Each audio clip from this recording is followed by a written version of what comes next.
Hey everyone, this is Mike, Blue Ends Video. I need to check the level on the lathes. Okay, now I did it once on the CNC lathe, setting it up with the digital level. And that got it in the ballpark probably, okay? I gotta look it up and see whose it was. I don't remember if it was Tom's Techniques, if it was another guy. I think there was another YouTube channel. I want to say the guy only had 10 or 11 videos or whatever, but he showed a way of leveling up the lathe where basically you had a flat plate that sat on the ways, bar come up, bar came out, and then you hung a plumb bob, and then you could mark a line there and then move it from one end to move it down the ways and let it settle in that stuff and see. And that's, to me, that would be way more accurate than doing it with the digital level, even though the digital level is good for tenths of a degree.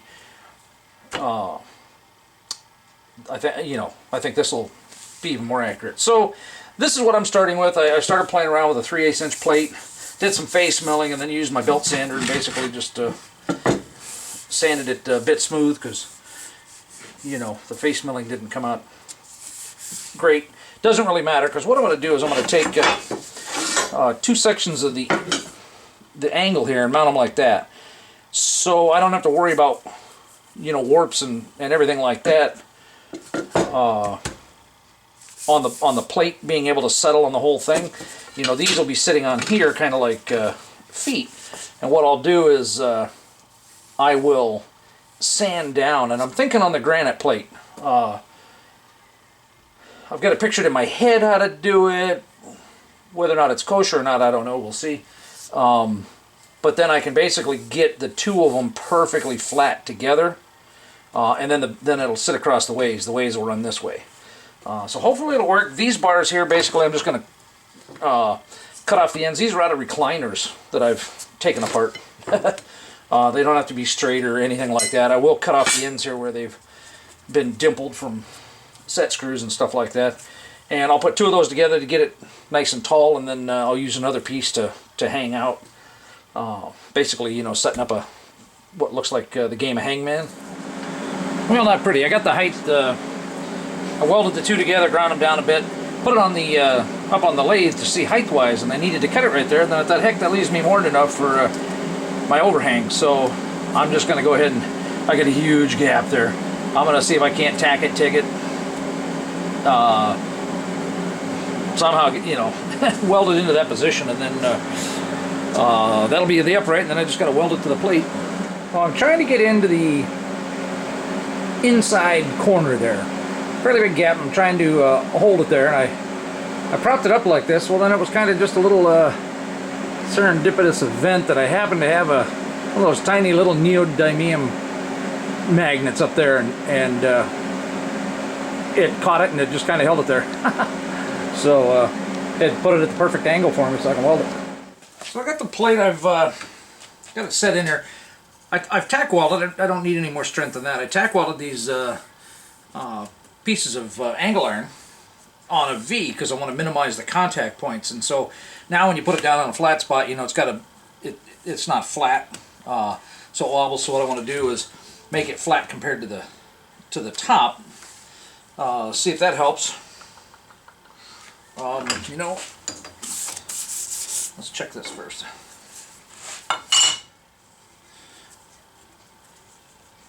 Okay, that's not bad. Flip it over. So, if I can make the bottom, if I can make these, I'm just going to shave a little off, just enough to get it to touch down like this, and then I'll do the final on the surface plate. So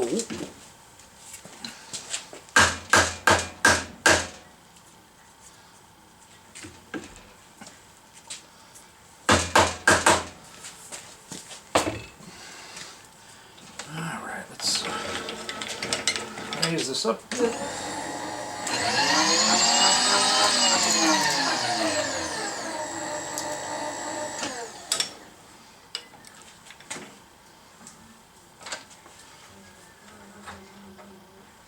Basically what I'm checking is there's a high spot, and I don't know exactly where it is. Okay, so I don't want to start out here. This was minus 14 compared to that, 14 thousandths. I don't want to start here and then find out that this is 30 thousandths high, and by the time I end up getting down to the end, I've got like a 45 or 50 thousandths cut going on. So I'm just okay. And that one's actually negative 19 thousandths. So that's going down. Let's double check the other side here real quick. And that's negative 17. So that's the highest end is over here. So that's fine. So and it's all within 20 thou. So if I sit down here and touch off and start cutting 20 thou, good to go.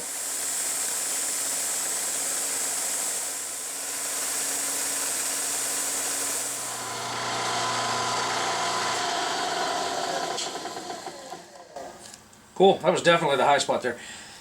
I probably didn't, the angle iron either has a little bend in it, a rise, or it rose when I tacked it.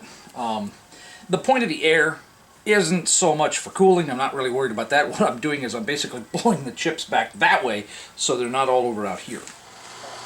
Cool. I think I got a motor bearing going out.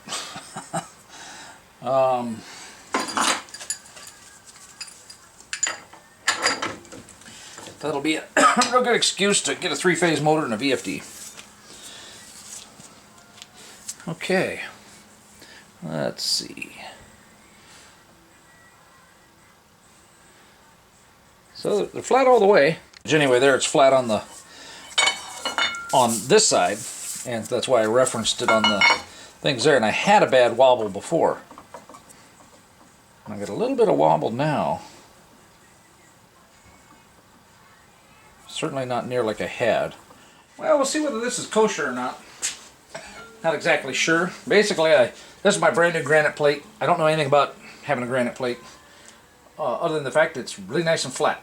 And I don't want to do anything to gouge a groove or, you know, really screw up the surface on it. I put the saran wrap down.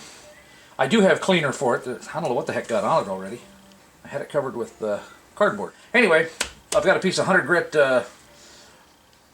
sandpaper here, and what I'm hoping to do is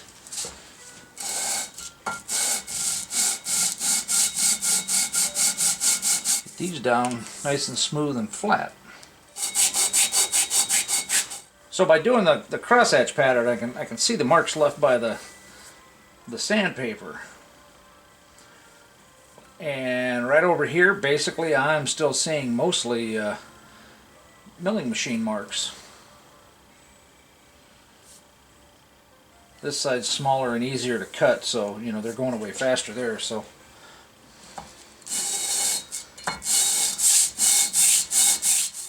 still seem to be. You can't tell it over the cloth, but I still got a little rock. So I already started it, and then heard the video camera click and realized, oh, didn't record it. So not that it's any big deal, but basically I'm putting using the Sharpie like die cam here and hoping to get a better idea what's going on. And maybe blue would be a little easier to see. This looks like it's taking it out fairly even. Looks like it's coming off a little heavier here than here. So, you know, that may be my high spot. You know, and it could be too that the saran wrap is bunching up, and that's counterproductive, considering the block is you know, supposed to get me down extremely flat. So take that out for a second. Let's move that.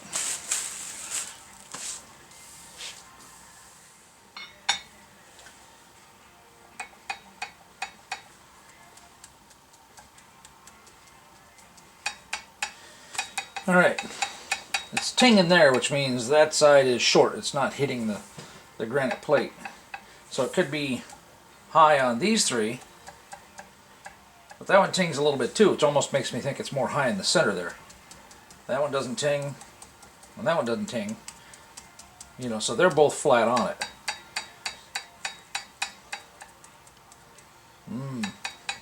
Okay, it's just the very end corner there that seems to be holding things up. And that does appear to be the one spot that's been getting sanded on the hardest. So let's try it like this without the saran wrap.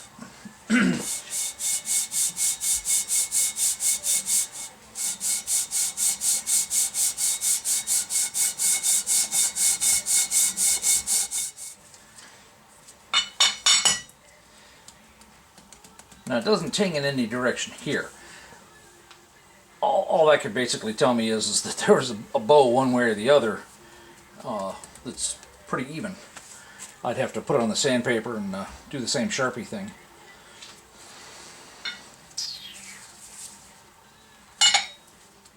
Well, I think I finally got it. Basically, I put the sandpaper down and I used more pressure to do it. I probably would have got there with the light pressure, but it just would have taken longer. So then making sure there isn't any little bits of abrasive or lint or anything like that.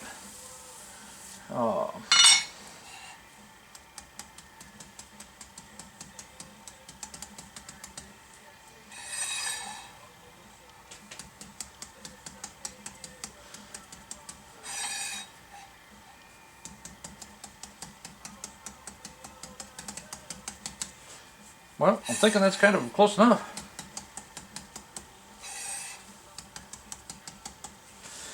Okay, let's go see what it does on the lathe. Now I want to pick a spot that doesn't have any dings. Now, here's the thing I don't know about.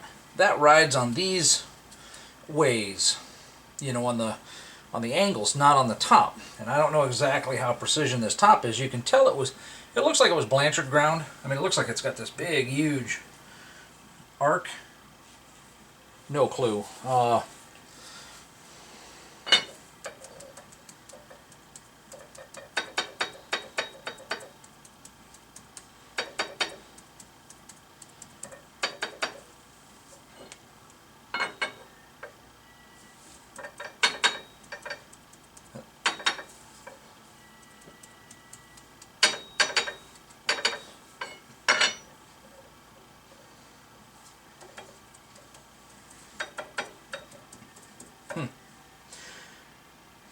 Then I was kind of hoping that, you know, it would sit on there flat.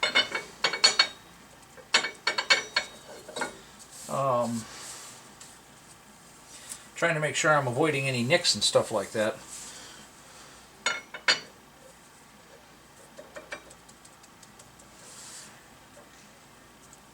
And I guess the point is more, you know, that it stays in the same spot. You know, so if it's gonna be solid sitting here, then I want to make sure when it gets over here, you know, might even have to put a little weight on it or something like that. That way it'll touch on 3 points. Oh. I wonder, would it have been more accurate to, instead of having these run all the way, to put one in the middle? That way I'd have a tripod. And then I wouldn't get any rock like that, period. You know, thing is, I don't want to set it down and have it like this here and, you know, like that there. You know, or more importantly, I don't want it to be offset this way because that's what I'm trying to check. Once I put the upright on and the plumb bob, you know, then I can mark exactly where it's sitting, and then when I slide it down here, let it settle, you know, see where it's setting again, and that'll tell me whether or not there's, you know, any twist in the bed.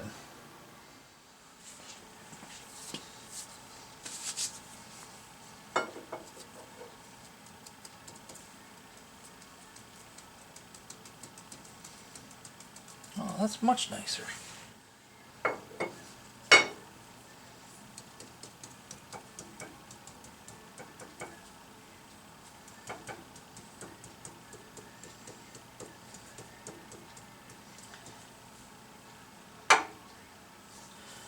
That's fairly good there. Kind of like that. I kind of like it here. I guess on to the next part of welding on the top piece, because I think this is as flat as I'm going to get it. Of course, once I weld on here, then I'm going to have to check the flatness again. So I probably should have taken the time to weld like a socket here, you know, something that's going to hold the upright that I could just bolt the upright into. And then that way all the welding would have been done on this prior to doing the flattening. So we'll see what happens.